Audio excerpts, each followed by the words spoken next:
o chefe de polícia, delegado Fernando Sodré, está na linha conosco. Bom dia, né, chefe?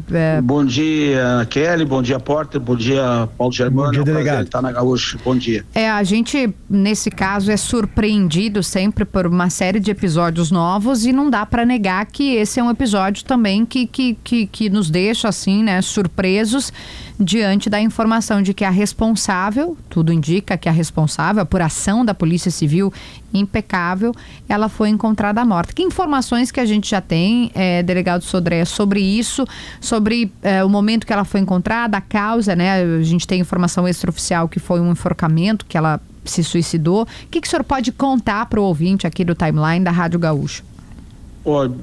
Bom dia a todos que nos ouvem, né? Na verdade, as informações são muito preliminares ainda, tá, Kelly? Porque nós também estamos apurando, recebeu a informação praticamente junto com vocês, da imprensa, né? Até inclusive eu recebia primeiro o informe, como a gente diz, na área de inteligência, depois eu fui atrás checar as informações oficiais, não só com a SUSEP, mas também com o pessoal da polícia, indo lá para o local para ver a situação. Tudo indica, né, nas conversas preliminares, vai ter que ser apurado, obviamente, depois por perícia médico-legal e pela própria investigação, mas tudo indica que ela se enforcou na cela, né?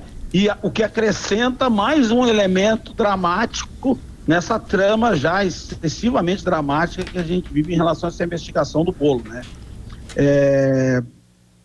Ela estava presa em Guaíba, na penitenciária feminina. Isolada, né, agora, delegado?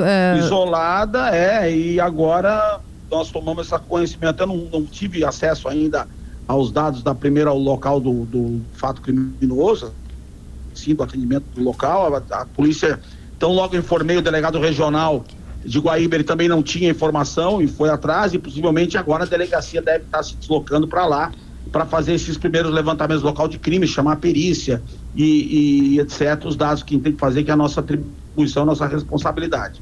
Delegado, normalmente esses instrumentos que podem ser usados para um detento cometer suicídio, eles não têm acesso às celas, né? Eles não são colocados, existe um cuidado em relação a isso, né? Para que eles justamente não se enforquem, né? O senhor já tem informações de como isso ocorreu? Que ferramenta ela utilizou? Eu não sei ainda, eu estou sendo bem franco com vocês, claro. Estamos atendendo a imprensa porque a imprensa toda está divulgando e precisa dos primeiros dados. Nós não sabemos ainda, não chegamos no local ainda, não tem a informação ainda de que forma ela veio a se enforcar, tá? Parece que ela usou as roupas que ela tinha, então nós precisamos olhar ainda os detalhes para apurar toda essa situação e aí poder divulgar com bem mais detalhes isso. Interessante que nós estamos praticamente com o inquérito encaminhando para o final, né? O nosso prazo de remessa seria agora para o dia 20 de fevereiro, a remessa dos autos do inquérito, provavelmente, e aí no dia 21 a gente estava prevendo aí fazer uma entrevista coletiva para explicar todo o caso. Nós não temos dúvida sobre a autoria da Denise, né, desses fatos, da Deise, desculpe. Sim, que ela foi quem colocou o veneno.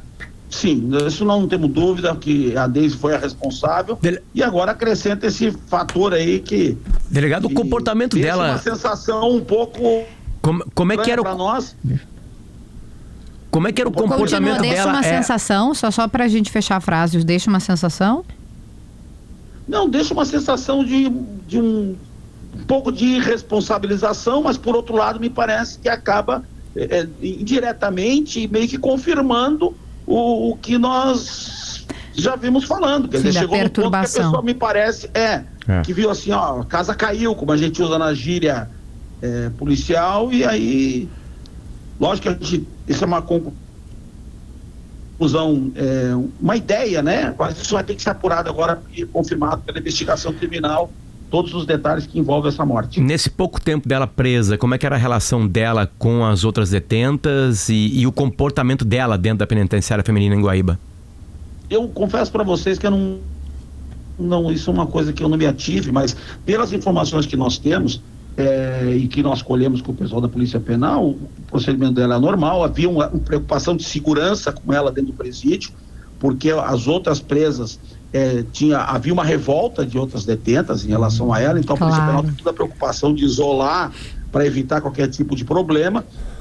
E nós não tínhamos nenhuma informação de mau comportamento, de problema. Tudo que nós tínhamos é uma detenta como as outras, né? Não havia essa na parte da disciplina penal. Ao contrário, né, do que a gente recebe de informação, é que ela se comportava de uma maneira bastante, né, ok, disciplinada, o que também demonstra essa perturbação, isso a gente ouvindo de agentes, né, de que era alguém que, mesmo tendo matado uma série de pessoas, continuava a vida. E até o delegado responsável nos disse numa entrevista aqui que eles foram ouvir ela de novo, né, e que ela era tão manipulador a ponto de ele se questionar, né? Fria, exatamente. Nos primeiros depoimentos ele disse assim, mas ele, contando comigo, o delegado Marcos, ele disse também comigo, ele disse assim que no primeiro momento ele ficou com sérias dúvidas, porque se ela pela forma como ela se posicionou no depoimento. Exato, né? O que mostra um perfil claramente psicopático para quem conhece um pouco desse perfil criminoso vinculado à psicopatia, né? Para quem ligou o rádio agora, a gente está noticiando a morte, né? Foi encontrada morta dentro do presídio da Daisy, que foi a responsável por matar, né, várias pessoas da mesma família colocando veneno. Eu tenho mais uma pergunta, delegado. De uma ocasião. Em mais de uma ocasião, né? Com inclusive a morte do sogro lá atrás. Confirmadíssimo, pelo menos 2, né? Isso, exatamente. A minha dúvida, delegado, agora, e aí acho que o senhor pode responder por conta da Polícia Civil, até os ouvintes podem ter alguma confusão, né? Existe a parte penitenciária, os agentes penitenciários, a SUSEP, que é um órgão, né? Vamos botar aqui, né? Numa caixinha. Existe a Polícia Civil, que é responsável agora, e aí vai a minha pergunta, por investigar. Por quê? Tudo indica, pelas informações que nós temos, que ela se matou. Mas, por exemplo, uma hipótese é que alguém possa tê-la matado. Eu queria que o senhor explicasse essa parte agora. A Polícia Civil foi chamada, o IGP também, para prosseguir a investigação. Como acontece essa investigação a partir de agora? Qualquer investigação, Kelly e colegas aí da bancada, qualquer investigação, qualquer morte violenta que indique uma suspeita de como essa morte aconteceu de forma violenta, ela é obrigatoriamente fruto de investigação criminal. Ou seja, suicídio em si não é crime. Ou seja, a pessoa se matar não é crime. É lógico que nesse caso tem que ser verificado as condições, porque ele está sob guarda do Estado, entre outras coisas. Mas, quer dizer, tecnicamente a pessoa tirar a própria vida não é crime, obviamente. Vamos dizer que a pessoa tentasse se matar e não se matasse. Não responde por nada, obviamente. Mas, se houve alguém que participa, a participação em suicídio, que é um crime previsto no artigo lá do Código Penal, que é induzimento, instigação ou auxílio ao suicídio, alguém que incentivou, não, se mata, ou deu o instrumento para se matar, etc. Que é a pergunta do PG, né? Daqui a pouco alguém deu uma corda, por exemplo. É tudo a gente está aqui, né, no campo hipotético. Se alguém deu uma corda. Entra no crime de participação em suicídio. Por isso a investigação. Isso se entrar, se alguém auxiliou materialmente, ou induziu, ou instigou, né? Que é incentivar a ideia onde já existe, ou colocar a ideia onde não existe, e mais o auxílio material, que é emprestar uma corda, dar uma calça, sabendo que a pessoa vai se matar, nós temos o crime de participação em suicídio. E o outro caso, o dever de garantidor, que nós vamos ter que verificar, e também confirmar, eventualmente, se realmente é enforcamento, é a causa mortis. Que também isso tem que ser verificado. Então isso também é verificado. Sim, daqui a pouco alguém colocou uma coisa na comida, por exemplo. Mata e pendura ela lá, entendeu?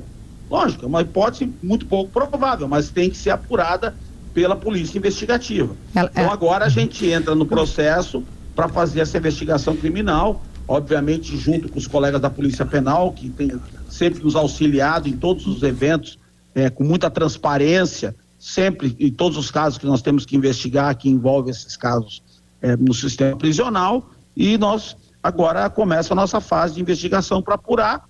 E em relação ao inquérito anterior, ele vai ser terminado, mesmo com a morte da agente, encerrado todas as investigações, para que a gente tenha tranquilidade de dizer que, olha, é só ela que é envolvida, não havia outras pessoas, e ela se matou. Obviamente gera o que a gente chama lá no direito penal de extinção da punibilidade por morte do agente, mas de qualquer jeito todos os elementos têm que ser apurados para que a gente possa divulgar para a sociedade o fechamento do caso, que, não vou dizer nem felizmente, nem infelizmente, mas que tenha esse desfecho aí inesperado com a morte da acusada.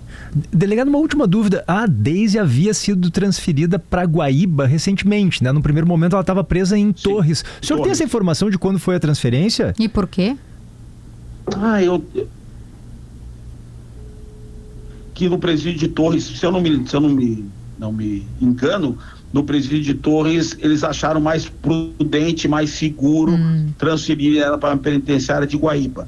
E do ponto de vista da segurança penal e etc.